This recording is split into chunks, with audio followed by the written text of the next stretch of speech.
তোৰ এগেষ্টত মই ইলেকশ্যন খেলিম 100 বাৰ খেলিম 100 বাৰ খেলা হা মোৰ এগেষ্টত আৰে এই ৰাঘবৰ চকুলে চাই কথা কবলৈ সাহস কৰিছ হা আৰু তই মুখ চ্যালেঞ্জ কৰ হা মুখ চ্যালেঞ্জ কৰ মই তোক চেলেঞ্জ কৰিছো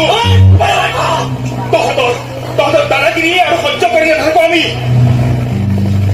তই ইলেকশ্যন তই খেলিলি হা তই